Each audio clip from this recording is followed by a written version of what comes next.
ভোটত জয়লাভ কৰিব মৌলানা মাজম আলীয়ে। জ্ঞানী সমাজক লৈ নিৰ্বাচন খেলিব মাজম আলীয়ে। প্ৰাক্তন বিধায়ক আব্দুল জব্বাৰ ইলিয়াছ আলীয়ে নিৰ্দলীয় ভেটি নিৰ্মাণ কৰিছে। বিধায়কসকলে প্ৰতিটো শুকুৰবাৰে পঞ্চায়তে আদায় কৰিব জুম্মা নামাজ। সমষ্টিৰ প্ৰতিজন লোকৰ খবৰ ৰখাটোৱে হ'ব মাজম আলীৰ দায়িত্ব। বিধানসভা নিৰ্বাচনৰ দিন চমু চাপি অহাৰ লগে লগে ৰাজনৈতিক দলসমূহৰ বাঢ়িছে নিৰ্বাচনী প্ৰচাৰ। পিছ পৰি থকা নাই নিৰ্দলীয় প্ৰাৰ্থী মাজম আলী। প্ৰতিদিনে সমষ্টিৰ প্ৰতিটো প্ৰান্তত চলাইছে নিৰ্বাচনী প্ৰচাৰ। আগন্তুক বিধানসভা নিৰ্বাচনত দলগাঁও সমষ্টিৰ পৰা নিৰ্বাচনত প্ৰতিদ্বন্দ্বিতা আগবঢ়াব মাজম আলীয়ে। প্ৰাৰ্থীগৰাকীৰ বালাবাৰীৰ বাসভৱনত এখনি নিৰ্বাচনী সাধাৰণ সভা অনুষ্ঠিত কৰে মৌলানা মাজম আলীয়ে। সভাৰ অন্তত নিৰ্বাচনী কাৰ্যালয় মুকলি কৰি সংবাদ মাধ্যমৰ আগত কয় যে তেওঁ বিধায়ক হিচাপে নিৰ্বাচিত হ'লে নিজৰ দায়িত্ব পালন কৰিব আৰু প্ৰতিটো শুকুৰবাৰে পঞ্চায়তে জুম্মা নামাজ আদায় কৰি সমষ্টিবাসীৰ খবৰ ৰাখিব। দলগাঁও সমষ্টিত প্ৰাক্তন বিধায়ক আব্দুল জব্বাৰ আৰু ইলিয়াছ আলীয়ে নিৰ্দলীয় ভেটি নিৰ্মাণ কৰিছে। 1,20,000ৰো অধিক ভোটত জয় হোৱাৰ আশ্বাস প্ৰদান কৰে মাজম আলীয়ে। নিৰ্বাচনত জয় হ'লে কৃষি, শ্ৰমিক, শিক্ষা, স্বাস্থ্য আদি প্ৰতিটো দিশত নজৰ ৰাখিব মাজম আলীয়ে। 5 শতাধিক ৰাইজৰ আগত বক্তব্য ৰাখি বিভিন্ন ধৰণৰ আশ্বাস প্ৰদান প্ৰাৰ্থীগৰাকীৰ।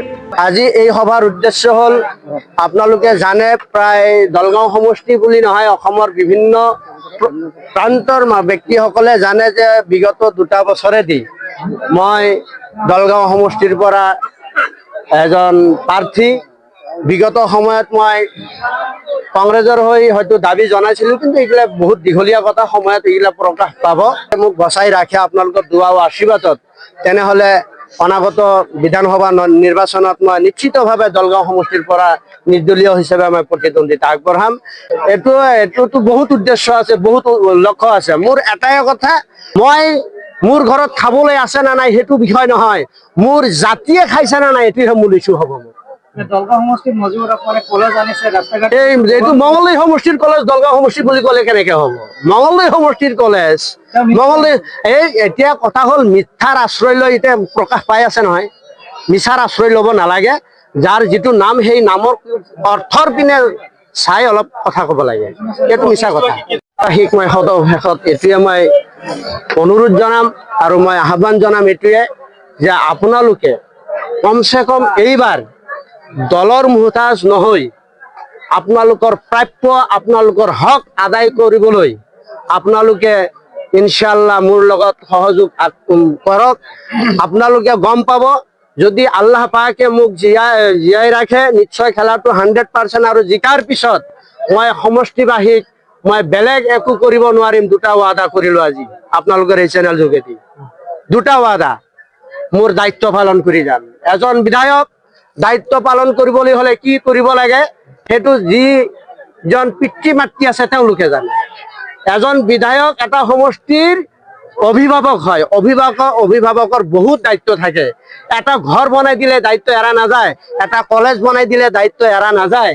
বিভিন্ন দিশত দায়িত্ব থাকিব। 1 নম্বৰ মই দায়িত্ব পালন কৰিম। 2 নম্বৰ, আজিৰ তাৰিখলৈ ভাৰত স্বাধীন হোৱাৰ পিছৰ পৰা আজিৰ তাৰিখলৈ যিটো হোৱা নাই মই সেইটো কৰিম। সেইটো হ'ল প্ৰতিটো শুক্ৰবাৰে মই প্ৰতিটো পঞ্চায়তত দিনজোৰা কাৰ্যসূচীৰে দিন কটাম।